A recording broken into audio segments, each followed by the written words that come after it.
Good morning बच्चों। अपने पिछले सेशन में हम लोगों ने सूरदास पाठ शुरू किया था, जिसमें मैंने आपको सूरदास के विषय में बताया था और साथ ही सूरदास के जो संकलित पद हैं आपके पाठ में उनको समझाने की कोशिश की थी। आशा है आप लोगों को ठीक से समझ में आ गया होगा। अब प्रश्न है कि आपको पाठ को पढ़ कर के क्या करना है। पाठ को पढ़ने के बाद आपको इस पाठ से संबंधित प्रश्न अभ्यास को करना है, जो कि आपको सामग्री में मिल जाएगा। पहली चीज़। दूसरा प्रश्न है करना कैसे है। इस समय थोड़ा कोविड-19 की वजह से, लॉकडाउन की वजह से समस्याएं हैं और कॉपी किताबें मिल नहीं पा रही हैं। इसके लिए आप कोशिश कर सकते हैं कि जो आपकी पुरानी कॉपीज़ हैं उसमें जो पेजेस बचे हुए हैं उनको निकाल करके, सफाई से निकाल करके, काम करके और उसको पंच करके रखिए।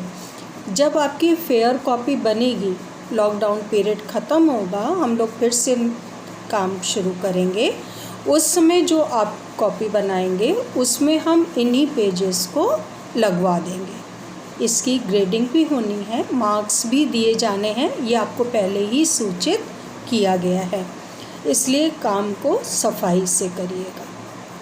सीबीएसई बोर्ड में सभी प्रश्न 30 से 40 शब्दों में ख़त्म हो जाने चाहिए। अर्थात आपको कोशिश करनी है कि प्रत्येक उत्तर 4 लाइन के आसपास का हो, थोड़ा सा कम, थोड़ा सा ज़्यादा, सब ठीक है। करीब 30-40 शब्द उसमें अवश्य होने चाहिए।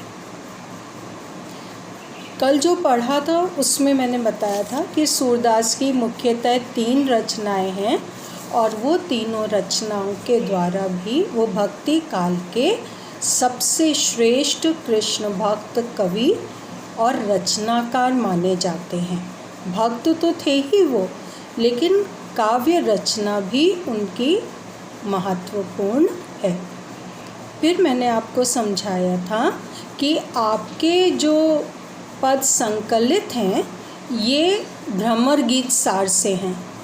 भ्रमर गीत सार क्या है ये भी मैंने समझाया था कि जब कृष्ण के मित्र उद्धव ब्रजगांव आते हैं और गोपियों को ज्ञान की, योग की शिक्षा देते हैं, गोपियाँ उसे स्वीकार नहीं करती हैं और विभिन्न तर्कों के माध्यम से अपने आप को सही दिखाने का प्रयत्न करती हैं।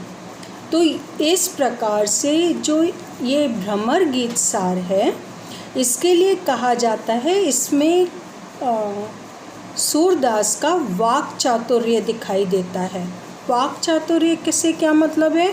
वाक मतलब वाणी, चातुर्य मतलब चतुरता। जो भी उद्धव कह रहे हैं वो उद्धव सामने तो कह नहीं रहे हैं, वो शब्द भी सूरदास के हैं, और गोपियाँ जो उत्तर दे रही हैं वो भी सामने नहीं कह रही हैं, वो शब्द भी सूरदास के हैं। तो उद्धव कैसे उनको समझाने का प्रयत्न करते हैं और गोपियाँ कितने तर्क दे के, तर्क मतलब लॉजिक्स, कितने तर्क दे करके उस बात को गलत सिद्ध करने का कोशिश करती हैं, इस बात से सूरदास का वाक चातुर्य प्रकट होता है। अब हम इन प्रश्नों के विषय में बात करेंगे कि आप इनको किस प्रकार से लिखेंगे। इसके बाद हम एक एक करके प्रश्न को कक्षा में अभी डिस्कस करते हैं, उसके आधार पर आप करिएगा।